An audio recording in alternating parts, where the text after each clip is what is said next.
Observamos el mundo para comprenderlo y para poder evolucionar. La inteligencia nos ha permitido forjar herramientas para comprender lo pequeño y lo infinitamente grande. Desde hace más de un siglo, psicólogos, biólogos, genetistas y neurocientíficos la diseccionan, la analizan y la miden. Hemos inventado los ordenadores y caminado sobre la Luna. Pero contrariamente a lo que podríamos creer, nuestra inteligencia individual no ha aumentado. Hoy en día, la ciencia explora las diferentes facetas de nuestra inteligencia. Pero, ¿saben en realidad los científicos qué es la inteligencia?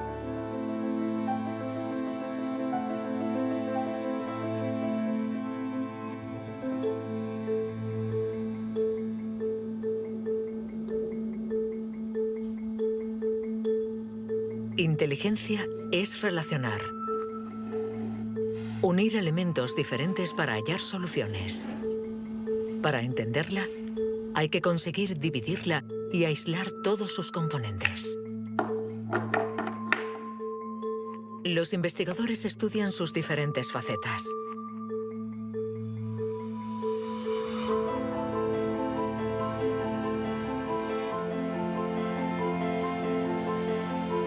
Para medir la inteligencia, una de las primeras propuestas ha sido medir la velocidad a la que reacciona el cerebro.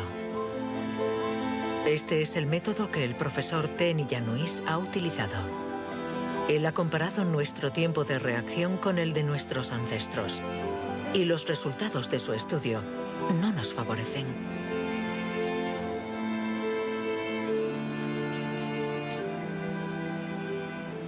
Para medir el tiempo de reacción, mostramos a una persona una luz sobre una pantalla y ésta, pulsando un botón lo más rápido posible, debe decir si la luz aparece a la derecha o a la izquierda. No es un acto reflejo, sino una información simple que nuestro cerebro debe procesar. Estos estudios sobre el tiempo de reacción son muy antiguos. Muchos de ellos los llevó a cabo Francis Galton, primo de Charles Darwin, entre 1860 y 1880 en Gran Bretaña. Galton hizo pruebas a muchos miles de personas representativas de la población de la época. La gente tenía entonces un tiempo de reacción muy rápido. Nosotros hemos buscado estudios comparables que hubieran sido hechos durante los últimos 120 años y hemos encontrado unos 15. Al compararlos, hemos podido comprobar que durante los últimos 150 años la gente se ha hecho cada vez más y más lenta. Para el profesor Ten-Illanuis, inteligencia es velocidad.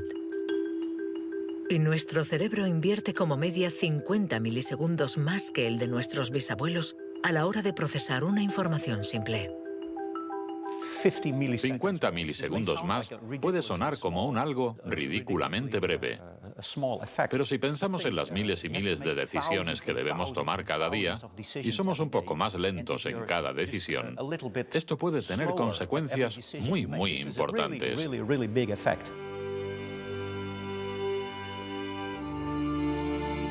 El profesor Ten-Illanuis está convencido de que somos menos inteligentes que en el siglo XIX.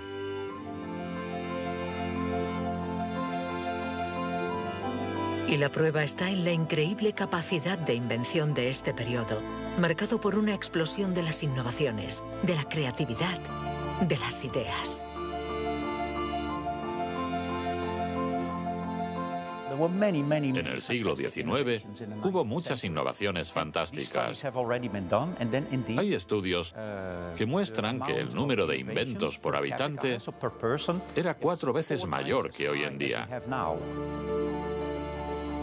El profesor Ten-Illanuis piensa que nuestra inteligencia está en declive desde hace por lo menos 150 años. Pero en el siglo XIX, Sir Francis Galton ya pensaba que los ingleses eran bastante menos inteligentes que los griegos de la antigüedad, donde no faltaban las mentes brillantes. Entonces, y los predecesores de los griegos, los hombres prehistóricos. Es extremadamente difícil medir su inteligencia. Sin embargo, en el Instituto Max Planck de Leipzig intentan responder a esta pregunta reconstruyendo el cerebro de nuestros antepasados de la prehistoria.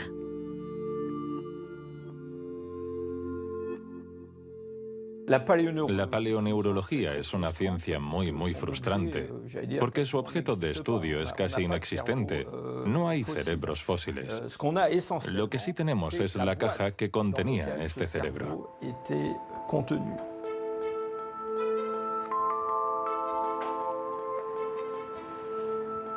Al comparar nuestro cerebro con el del hombre prehistórico, los científicos han encontrado diferencias no solo en la forma, sino también en el tamaño. Algunos de estos individuos tenían un cerebro más grande que el nuestro. Sabiendo que todo lo que somos, todo lo que pensamos, nuestros recuerdos, la personalidad, las emociones, el lenguaje, todo depende de este órgano, entonces, ¿es que la inteligencia está relacionada con el tamaño? Sería absurdo pensar que no hay relación entre el tamaño del cerebro y la complejidad de los comportamientos, es decir, la inteligencia. Esto lo vemos en el reino animal. Los animales llamados más inteligentes, en particular los cetáceos y algunos tipos de delfines, por ejemplo, tienen cerebros muy grandes, con un gran número de neuronas. Por lo tanto, encontramos en ellos algo que también encontramos en los grandes primates y en el hombre.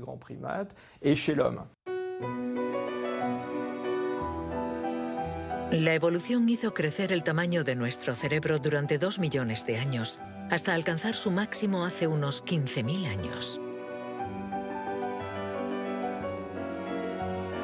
El hombre de Cro-Magnon, que pintó en la cueva de Lascaux hace unos 17.000 años, era un Homo sapiens como nosotros. Pero de todos los Homo sapiens, este era el que tenía el cerebro más grande. El tamaño de nuestro cerebro ha disminuido en comparación con el de este antepasado. Y según algunos investigadores, somos menos inteligentes que él. Pero esta teoría no es compartida por todos. Yo no creo que haya una inteligencia que se pueda medir con una regla y decir que nuestro reciente antepasado era igual o más o menos inteligente. El hombre de Cro-Magnon tenía la inteligencia que necesitaba para sobrevivir en su mundo, pero no para trabajar en un banco. Si viajásemos 25.000 años atrás en nuestra máquina del tiempo para traer al presente al hombre de Cro-Magnon, sin duda se adaptaría al mundo en el que va a tener que vivir. Historically, you guys have struggled to adapt. Yeah, right. Walking upright, discovering fire, inventing the wheel, laying the foundation for all mankind. You're right. Good point. Sorry we couldn't get that to you sooner. Connie, your reaction? We live in a society where the individual ego and the group dynamic are in constant struggle. Response? Yeah, I have a response. What? ¿Más inteligente? ¿Menos inteligente? Cuando intentamos medir la inteligencia, todo se complica. Y sin embargo, lo hacemos continuamente. En las universidades del mundo entero se enseña qué es la inteligencia. Y todos nosotros, sin ser especialistas, la medimos cada día. Todos medimos la inteligencia. Si es usted soltero y va a un bar y conoce a alguien, lo más importante después del físico es la inteligencia. Medimos la inteligencia de la gente siempre. Si hablamos sobre un concepto difícil o hacemos algo que desconocen, ¿cuánto tardan en entenderlo? Medir la inteligencia analizando las respuestas. Evaluando la pertinencia de las acciones. Comparando a los individuos.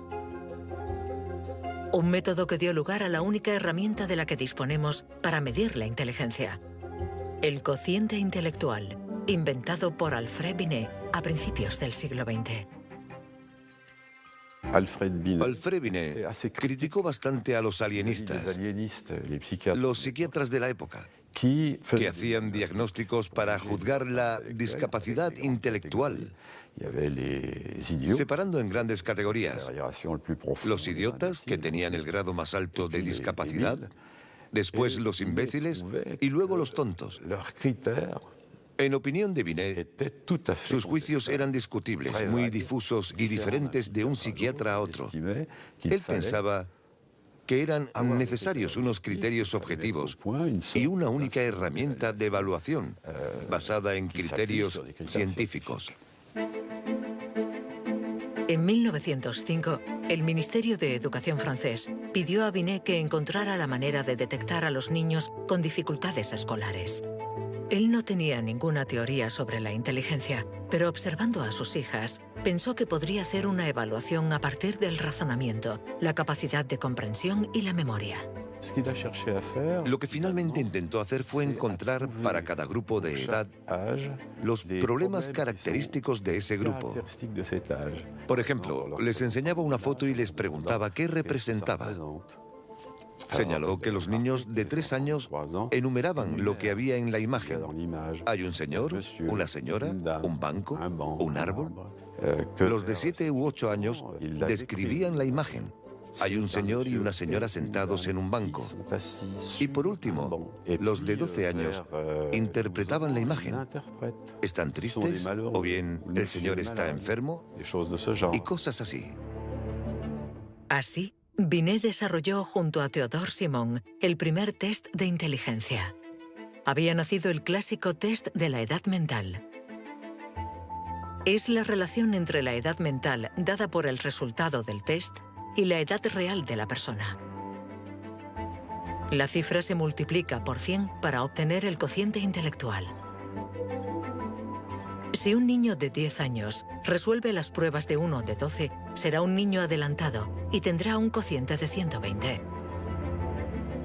La idea era relacionar el rendimiento de un individuo con el de otros individuos comparables, es decir, los que están exactamente en la misma categoría de edad, la misma cultura, etc. Y, obviamente, partiendo de una serie de puntuaciones en la prueba para una edad determinada. El cociente intelectual es la posición de un individuo comparado con el rendimiento de otros que son como él o ella, es decir, de la misma edad. Le damos al cociente intelectual un poder exagerado, porque pretende medir una cualidad tan particular como la inteligencia. Es difícil resistirse a la tentación de medirse, de compararse. Lo que sí es un poco ridículo es lo que nos encontramos actualmente en Internet, como las páginas web que calculan nuestro cociente intelectual. La gente hace el test, se encuentra con una cifra y la interpreta. Y si, por ejemplo, esta cifra no es buena, pensamos que no somos inteligentes. Es absolutamente catastrófico. El 2. Es ridículo pensar que una cifra defina a una persona. El 4. El 3. Solo un psicólogo hará un test fiable del cociente intelectual. El 2. Ya que debemos saber cómo interpretarlo en relación con el pasado del individuo, su presente El 2 y el 3. y su personalidad. Este cociente mide la inteligencia. Compara a las personas. Pero ¿nos permite saber si nuestra inteligencia ha evolucionado desde que Binet lo inventó hace más de un siglo? ¿Obtenemos mejores resultados en el test hoy? En Nueva Zelanda es donde por primera vez han respondido a esta pregunta. Allí, James Flynn ha hecho un descubrimiento sorprendente que los científicos de todo el mundo han bautizado como el efecto Flynn. El efecto Flynn supone el descubrimiento de que todas las naciones que entraron en la era industrial han obtenido mejoras considerables en los tests de cociente intelectual. He revisado toda la variedad de estas pruebas en 40 países, como en Francia, Holanda o Noruega, donde los jóvenes habían sido llamados al servicio militar. Se les ha dado cada año exactamente el mismo test, y las mejoras son muy evidentes. Hace 1 o 2 generaciones, la gente obtenía una media de 30 respuestas sobre 60. Hoy obtienen 45. Después de evaluar decenas y decenas de estudios, James Flynn ha mostrado que desde hace más de 60 años obtenemos mejores resultados en estos test. ¿Quiere esto decir que ahora somos más inteligentes que nuestros abuelos? Un cambio en el cociente intelectual no significa necesariamente un cambio en la inteligencia. Pongamos un ejemplo. Una persona hace hoy el test por primera vez. Si hace el mismo test al día siguiente, existe un efecto de aprendizaje. Su puntuación va a ser más alta, pero no quiere decir que se haya hecho más inteligente. Solo significa que se ha familiarizado con el test. El aumento del cociente intelectual se debe en gran medida al entorno, mejor alimentación y mejor educación. Nuestro cociente aumentaría de 2 a 3 puntos por cada año de escuela, y los años de escolarización han pasado de una media de 6 a principios del siglo XX a los 11 años de hoy en los países industrializados. Todos estos cambios añadidos han incrementado los resultados. Cuando realizamos un test hoy, estamos preparados en la medida en que la escolarización y otra serie de factores nos han dado la capacidad de aplicar nuestra lógica de forma abstracta. Es decir, que podemos ver una serie de números y acertar el siguiente.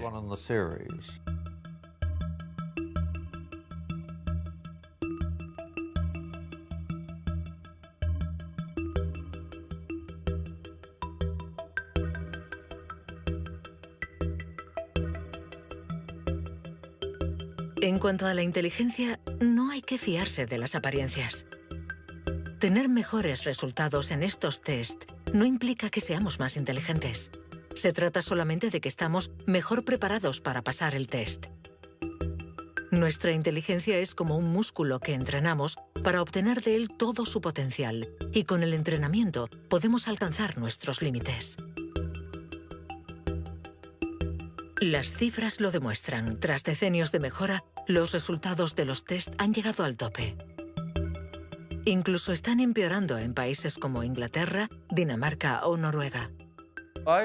El aumento del cociente intelectual es un fenómeno que ha durado un siglo, pero todos los países terminarán por llegar al tope de este incremento. Sospecho que la educación formal ha abusado de la capacidad de manipular los conceptos abstractos y, a menos que se produzca una revolución de la pedagogía, los beneficios que ha producido la escuela van a tocar techo, ya que hoy en día casi todo el mundo está escolarizado.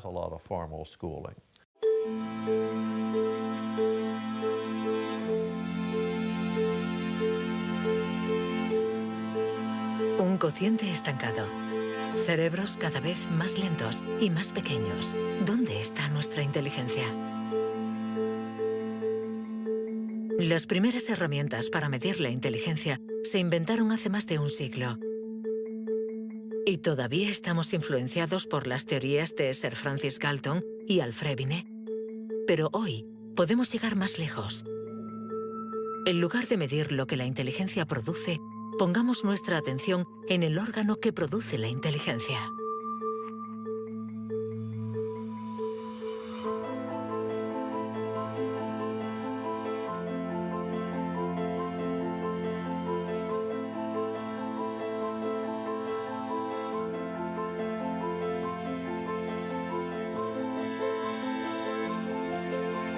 Richard Heyer es psicólogo y neurocientífico en la Universidad Irvine de California. Desde hace más de 30 años, intenta averiguar cómo es un cerebro inteligente. Gracias a los progresos de los instrumentos de observación, Heyer y su colega, el profesor Rex Jung, investigan en qué lugar del cerebro se aloja la inteligencia. Veamos el cerebro de Richard Hayer. Vemos un bonito cerebro. El doctor Hayer es una persona brillante e inteligente y vemos todas las regiones que sustentan su inteligencia.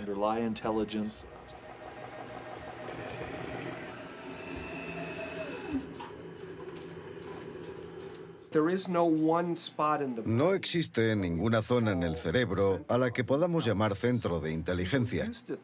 Se pensaba que había un centro de inteligencia en la parte frontal, pero las investigaciones han demostrado que cuando resolvemos problemas de inteligencia en el interior de un escáner, la comunicación bidireccional entre la parte frontal y la parte posterior es muy importante mientras efectuamos la operación. El profesor Hayer es uno de los pioneros en la utilización de modernas técnicas de neuroimagen. Su primer estudio data de 1988. Hasta entonces, nadie había utilizado estas herramientas para investigar la inteligencia. Hemos encontrado áreas del cerebro que se activan cuando hacemos un test de inteligencia. Pero lo más sorprendente ha sido que cuanto más activas estaban estas áreas, menos buenos eran los resultados de dichas pruebas. Esto es lo contrario de lo que esperábamos. En el mundo de la ciencia, encontrar un resultado opuesto a lo esperado es realmente interesante.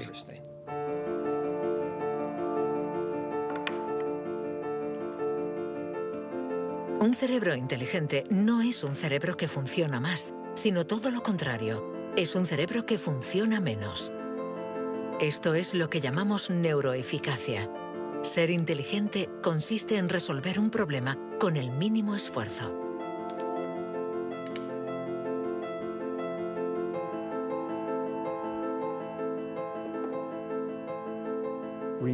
Si recordamos la primera vez que condujimos un coche, el primer día en un gran aparcamiento vacío, con alguien sentado a nuestro lado, girando el volante y pensando, ahora tengo que frenar. Sin embargo, hoy conducimos en medio del tráfico de una ciudad desconocida y aún así podemos charlar con los acompañantes, porque nuestro cerebro es ahora mucho más eficaz. Por lo tanto, un alto nivel de inteligencia no está necesariamente ligado a un cerebro que trabaja más, sino a una transmisión más eficaz de la información entre las zonas importantes del cerebro. Cuando se piensa en un proceso tan complejo como la inteligencia, debemos imaginar que el cerebro es como una orquesta con distintas secciones. Pero el verdadero misterio está en cómo interactúan estas secciones, porque, como sabemos, esta orquesta no tiene director. Si el cerebro es una orquesta, entonces la inteligencia es la música.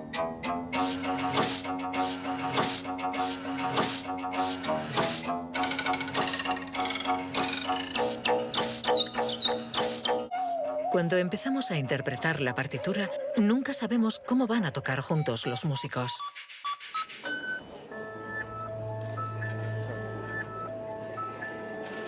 En la Universidad de la Sorbona, el profesor Olivier Houdet busca un director para esta orquesta.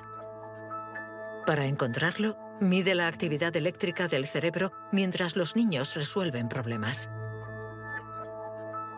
Lo que le interesa es lo que él mismo llama bugs de inteligencia. Mostramos a un niño una imagen con 1, 2, 3, 4, 5 babars separados y 5 babars juntos. Y le preguntamos si hay el mismo número de babars en la parte de arriba y en la de abajo. Hasta los 7 u 8 años, todos los niños del mundo responderían, hay más arriba, porque la imagen es más larga. El cerebro de los niños es fácil de engañar por la inteligencia visioespacial, según la cual longitud es igual a número. Esto significa que tenemos caminos neuronales distintos para resolver una misma tarea.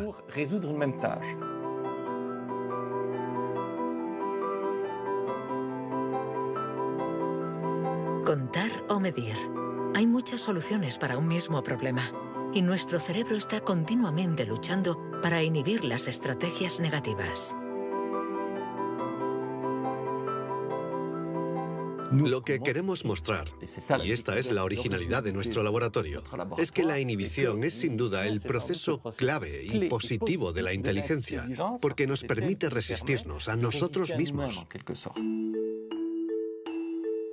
Resistirnos a nosotros mismos es aprender a controlar las interferencias que perturban a nuestra inteligencia. El test de Stroop es uno de los métodos de observación de estas interferencias. Consiste en decir el color de una palabra sin leerla. Azul, amarillo, rojo, amarillo, verde. ¿Rojo, verde? ¿Verde? ¿Rojo? Verde, amarillo. Amarillo, rojo. amarillo, amarillo, rojo. Amarillo, rojo. Amarillo, amarillo. Rojo, verde. Rojo, amarillo, azul, verde.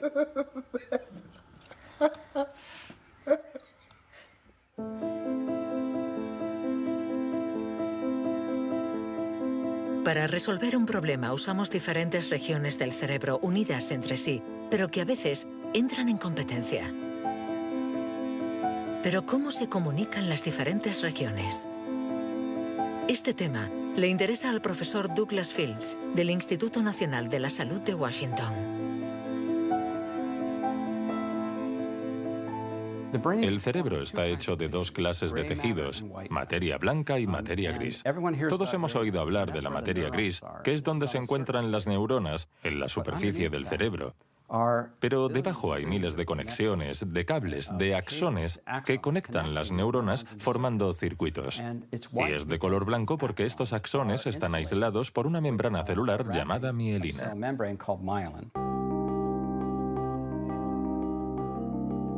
La mielina envuelve los axones y permite que la información circule de forma rápida y eficaz en el cerebro.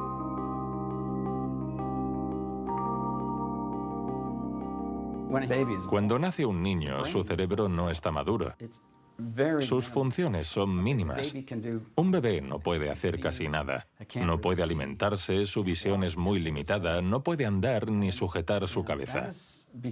Esto se debe a que nuestro cerebro está siendo permanentemente moldeado por el entorno. Y una de las cosas más interesantes respecto a la mielina es que se forma después de nacer. La mielina es esencial para que la información circule de forma eficaz por el cerebro. Es esencial para nuestra inteligencia. Pero en la actualidad, la formación de la mielina está alterada. Barbara Demnex, endocrinóloga del Museo de Historia Natural de París, estudia cómo nuestra inteligencia está amenazada por uno de los azotes del siglo XXI. La contaminación. En cualquier parte del mundo donde vivas, estarás expuesto a ciertas sustancias químicas que interfieren en el funcionamiento de la hormona tiroidea. Esta es la hormona producida por la glándula tiroides que está en la base del cuello. Es necesaria para el desarrollo del cerebro desde las primeras etapas del feto hasta una edad más avanzada como la mía, para asegurar el mantenimiento de las funciones mentales, incluida la mielinización. La Autoridad Europea de Seguridad Alimentaria ha analizado 297 pesticidas. Entre ellos, más de 100 afectan al funcionamiento de la hormona tiroidea, como el bisfenol A, el PCB y los productos ignífugos. Productos químicos con los que estamos en contacto a diario.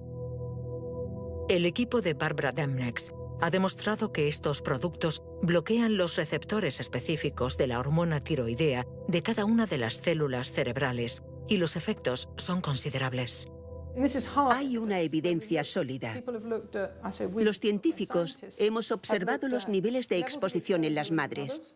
Se han comparado diferentes niveles de exposición y hemos visto que los niveles más elevados estaban asociados a una pérdida de 5 a 6 puntos de cociente intelectual en sus hijos. Cierto es que la mayoría de nosotros no percibimos la diferencia, pero es evidente que 5 puntos menos de cociente intelectual pueden suponer una gran diferencia en cuanto al éxito escolar o al éxito en la vida. Y saberlo puede ser muy preocupante para los padres.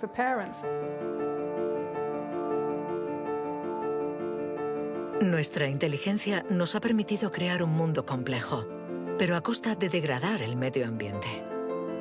Y podríamos estar pagando el precio si esta degradación afecta a nuestro cerebro, actuando, por ejemplo, sobre la mielina. Pero si este fenómeno se confirma, ¿qué haremos? Durante más de un siglo, hemos pensado que los procesos mentales se debían solo a la actividad eléctrica de las neuronas. Pero hoy, los neurólogos han comenzado a explorar nuevos campos. Tan solo el 15% de las células del cerebro son neuronas. El resto, el 85%, no se comunican mediante impulsos eléctricos. Las llamamos glía. Nuevos métodos nos han permitido ver, para nuestra sorpresa, que las células gliales se comunican entre ellas y con las neuronas sin electricidad.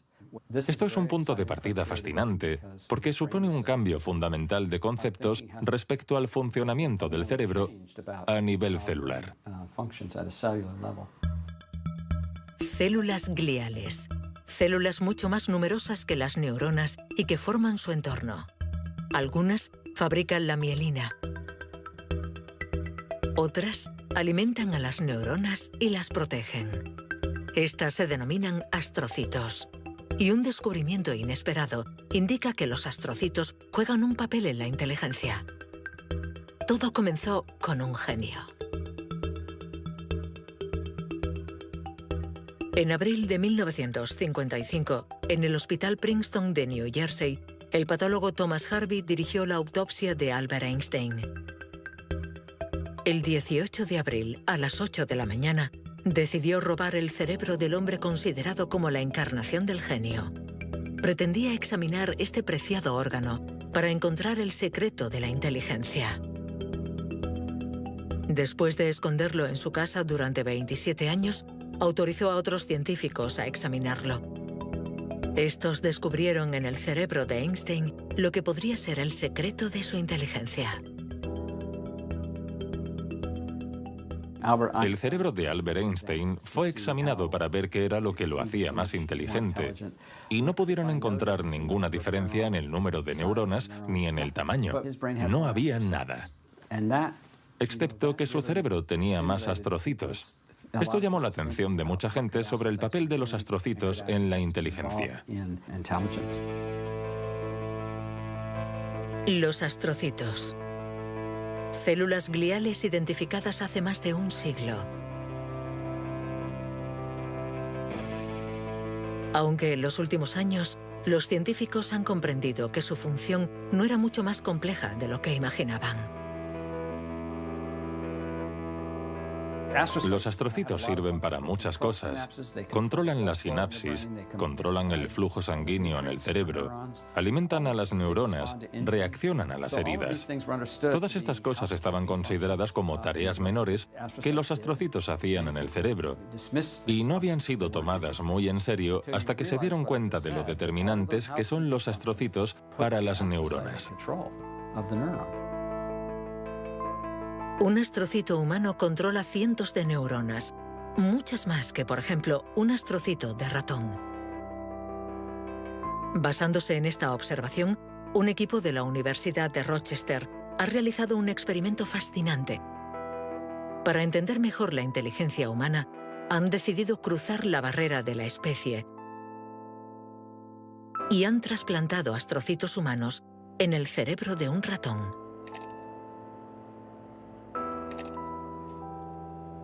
Hemos trasplantado astrocitos humanos en ratones y el trasplante invadió literalmente todo su cerebro. Cuando lo revisamos un mes después, pudimos ver que allí donde habíamos realizado el injerto, este ocupaba un lugar discreto. Un año más tarde, todo el cerebro se había injertado a sí mismo. Todas sus células habían sido literalmente reemplazadas por células humanas. Y nos dimos cuenta de que estos ratones tenían más memoria y más capacidad de aprendizaje que los no injertados. Para comprobar las capacidades de los ratones con el cerebro modificado, los metieron en un laberinto. ¿Resultado? Los injertados encontraron la salida 2 veces más rápido que los no injertados. Este experimento no deja lugar a dudas. Los astrocitos favorecen la memoria y el aprendizaje. Juegan un papel clave en nuestra inteligencia.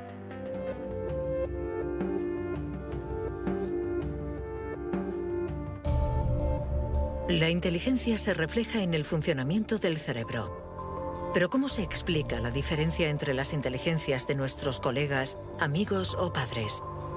¿Es que tienen más materia blanca, menos astrocitos o sus neuronas son más rápidas? El origen de nuestras capacidades se encuentra en parte en nuestros genes. Robert Plomin estudia la genética del comportamiento.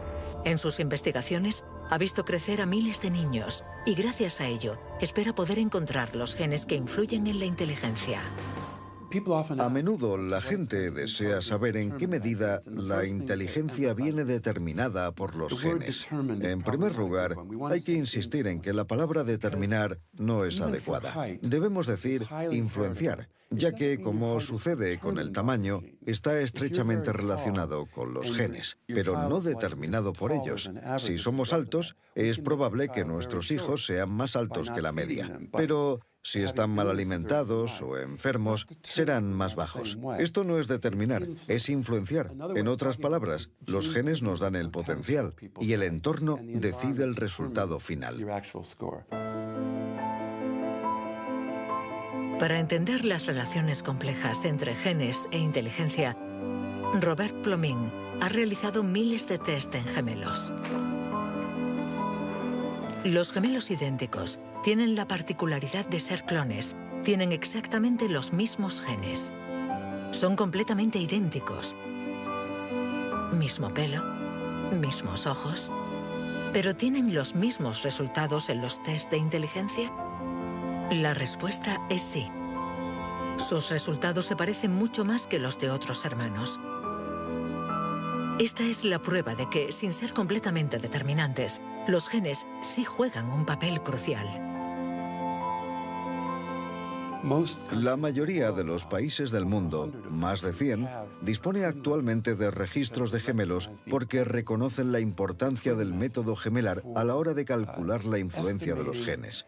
La siguiente etapa de nuestras investigaciones consiste en encontrar los genes responsables de la inteligencia. Para esto, Robert Plomin ha utilizado chips de ADN capaces de detectar más de 1 millón de marcadores genéticos.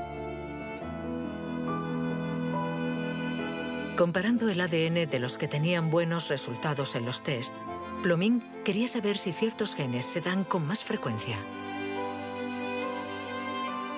Pero la identificación precisa de estos genes es mucho más complicada de lo que esperaba.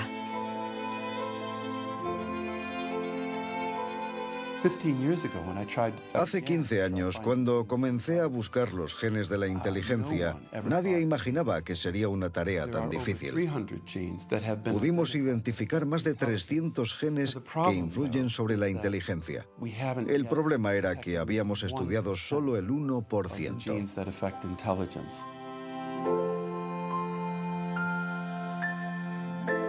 La inteligencia está influenciada por la interacción de muchos miles de genes que conforman una red increíblemente compleja. Además, producen efectos distintos en función de la región del cerebro donde actúen. Antes pensábamos que el cerebro funcionaba por áreas. Esta área controla el lenguaje, esta hace otra cosa. El cuerpo calloso comunica los hemisferios. Hoy nos hemos dado cuenta de que esto era ficción y que el cerebro actúa de forma más global. Desde un punto de vista genético, se ve más claro todavía, ya que la mayoría de los genes que actúan sobre el cerebro actúan sobre muchas regiones del cerebro. Paso a paso vamos entendiendo nuestra inteligencia. Los científicos afinan las herramientas para medirla, pero la cuestión es cómo las vamos a utilizar.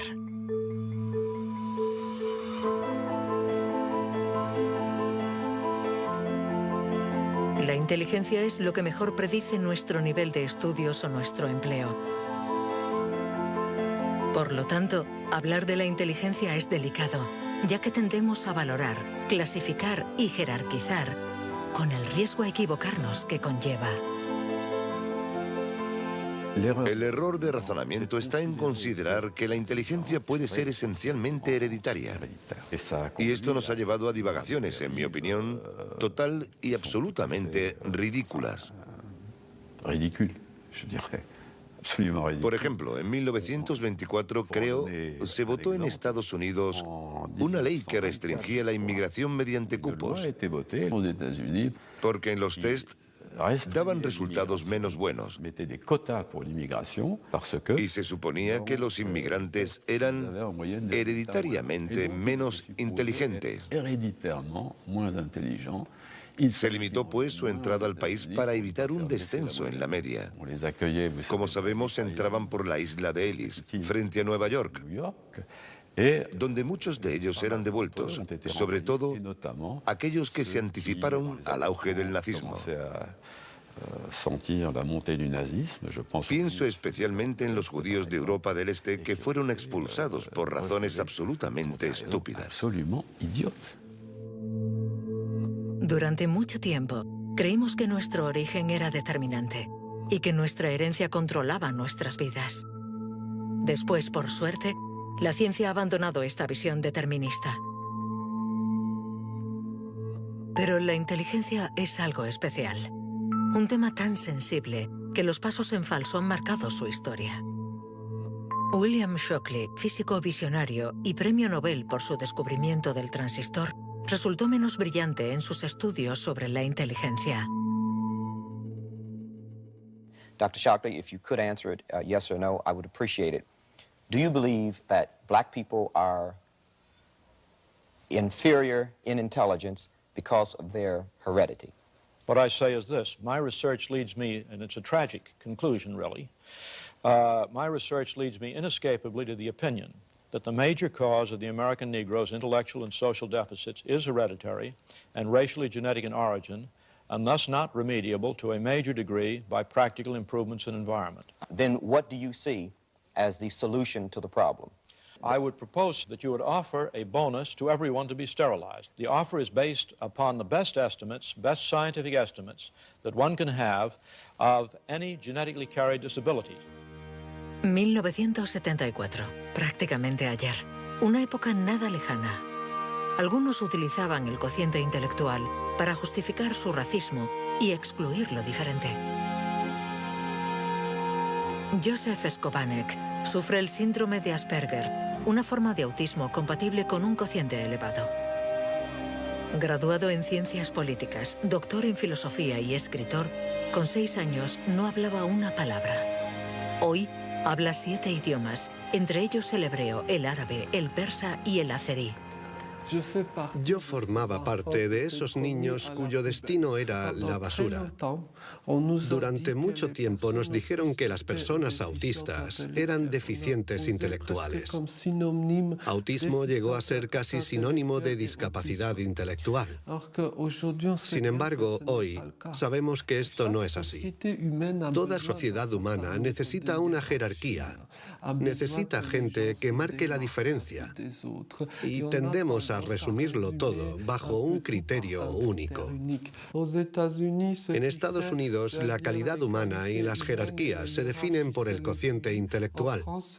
En Francia puede ser cualquier concurso administrativo. En la China imperial eran los famosos exámenes del mandarín. Pero todo esto reposa sobre una idea central, y sin embargo errónea, la de que hay una única escala para medir la inteligencia de la humanidad. Y todo aquel que predica estas teorías se sitúa a sí mismo en lo más alto. La inteligencia como escala única de la humanidad. ¿Pero se puede definir lo humano desde una sola dimensión? ¿Podemos ser definidos tan solo por la inteligencia cuando ella misma tiene tantas facetas distintas?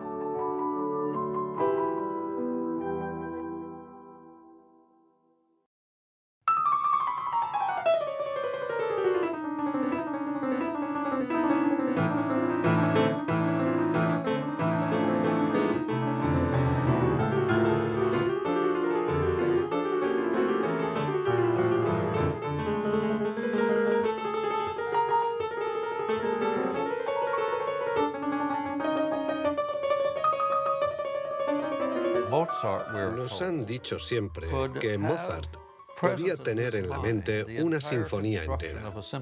Cuando escuchamos una sinfonía, debemos seguirla a medida que se desarrolla en el tiempo. Sin embargo, él la veía en su totalidad. Viene a ser la clase de complejidad mental de un matemático cuando tiene en mente 7 u 8 fórmulas y conoce todas las conexiones posibles entre ellas. Pero siempre podemos argumentar. ¿La inteligencia musical es inteligencia? No importa. Lo que importa es que existe y que aquellos que la poseen no tienen necesariamente un cociente intelectual elevado.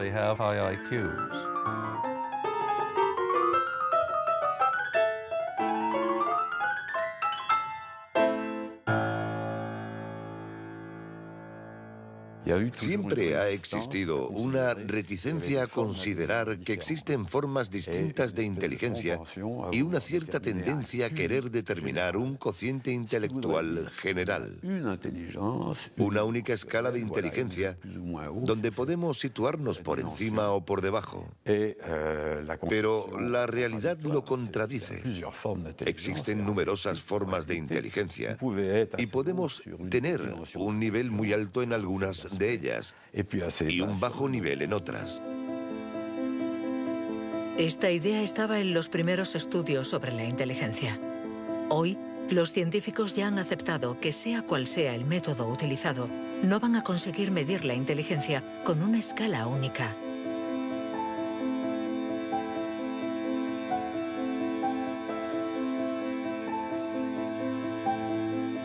En la Universidad de Nuevo México, el profesor Rex Jung está convencido de que para resolver cualquier tipo de problema usamos distintos tipos de razonamiento. Y lo que llamamos inteligencia no es sino uno más de ellos. Creo que la creatividad es otro modelo de funcionamiento del cerebro y lo que intento averiguar es si es diferente a la inteligencia o similar. ¿Estamos hablando de lo mismo o de algo distinto? Y he llegado a la conclusión de que la creatividad es un proceso de razonamiento básicamente diferente.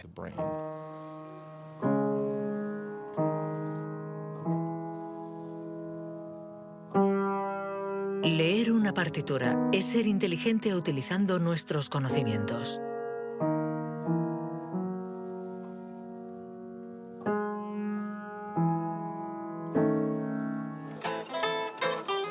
Improvisar es ser inteligente inventando y siendo creativo.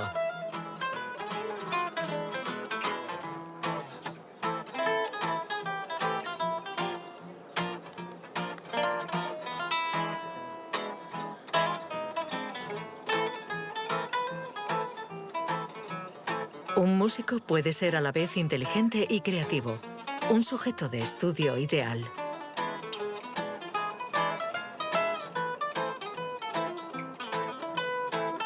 El profesor Jung ha estudiado numerosos cerebros para saber cómo pueden coexistir inteligencia y creatividad. Trabajo sobre la hipótesis de que son complementarias y que hay dos redes diferentes en el cerebro que cooperan para permitirnos razonar. Una es un tipo de razonamiento inteligente y la otra un tipo de razonamiento creativo. Y las dos son extremadamente importantes. Estamos muy cerca de comprender cómo funcionan. Nuestra teoría es que la red de la inteligencia se sitúa sobre todo en la superficie del cerebro.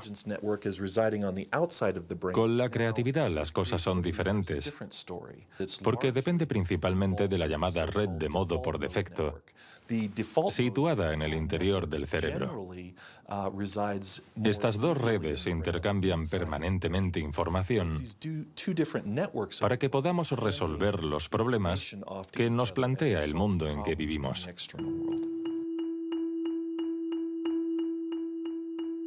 Todos hemos experimentado esa sensación de una idea que surge de no se sabe dónde con la fuerza de la evidencia. Lo que nos revelan los neurocientíficos es que la forma de razonamiento inventivo-creativo es una única forma de razonamiento. ¿Podemos ser inteligentes sin ser creativos? ¿O creativos sin ser inteligentes? ¿Esta cuestión tiene sentido? Para evolucionar de forma inteligente, ¿no necesitamos todos los recursos de nuestra mente? No podemos ser creativos, por ejemplo, en física, si solo tenemos formación en física. Para ser creativos en física, necesitamos estar educados en ese universo extraño y poder utilizar y reutilizar los mecanismos mentales que hemos aprendido en otros contextos. El problema de las investigaciones estériles es que se encierran en su burbuja y no dan ni reciben información. Por el contrario, las personas creativas son aquellas que importan ideas de un universo a otro.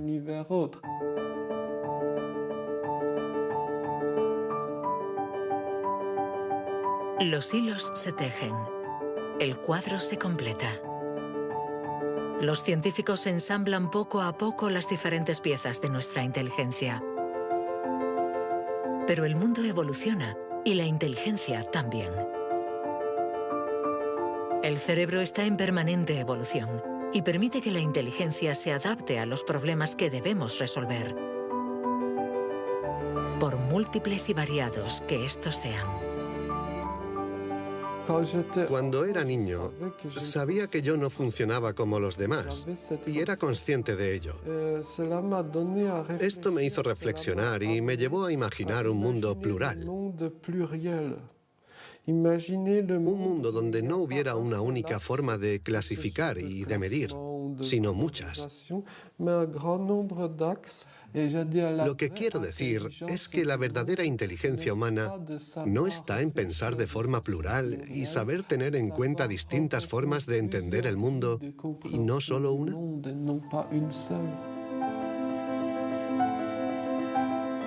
El papel de la ciencia no debe ser el de decir si somos más o menos inteligentes que nuestros vecinos o que nuestros antepasados, sino el de ayudarnos a entender cómo funciona nuestro cerebro. Así, sabremos cuidar nuestra inteligencia y también mejorarla para tejer hilos de unión entre nosotros y la diversidad que nos rodea.